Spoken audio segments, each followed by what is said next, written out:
अस्सलाम वालेकुम and welcome to another video. इस दुआ और उम्मीद के साथ कि आप लोग ठीक ठाक होंगे, खैरियत से होंगे। आज एक नए मौजू पे बात करने वाले हैं और वो मौजू है जी पुदीने को लगाने का मौजू। पुदीना हर घर में उगाना इसको बड़ी ही अच्छी बात है। एटलीस्ट मेरे ख्याल से आपके घर में 3 से 4 पौधे ऐसे ज़रूर होने चाहिए जिससे आप अपनी आँखों को ताज़गी बख्श सके, आपका माइंड फ्रेश हो सके और आप चटनी तक तैयार कर सकें। तो मेरा आपको मशवरा यही है कि आप एटलीस्ट पुदीना, हरा धनिया, टमाटर और मिर्ची ये तमाम प्लांट जो है इनको अपने घरों में ज़रूर लगाएं। इससे आपके घर का माहौल बेहतर होगा, पॉजिटिविटी बेहतर होगी और आपके लिए ये बड़ा ही अच्छा और फ़ायदेमंद साबित होगा। स्पेशली वो लोग जो डिप्रेशन के मरीज़ हैं और बहुत ज़्यादा वो अपनी लाइफ से उकताहट महसूस करते हैं, खुद को बीमार फ़ील करते हैं, तो वो प्लांट्स को ज़रूर लगाएं।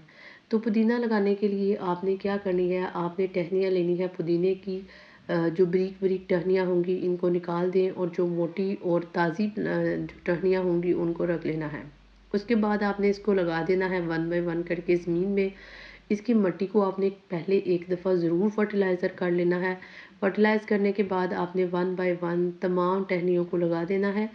सिर्फ मेरा ख्याल है कि 2 या 4 दिनों के बाद आपका जो पुदीना है ना वो निकलना स्टार्ट हो जाएगा। आजकल इस पौधे को बहुत ज़्यादा पानी की ज़रूरत होती है, तो आजकल ओस की मदद से इसको बहुत सारा पानी मिलता है, तेज़ धूप भी मिलती है, तो कुछ पानी आप उसको खुद भी दे दें तो ये बड़ा अच्छा इसकी ग्रोथ चलती है।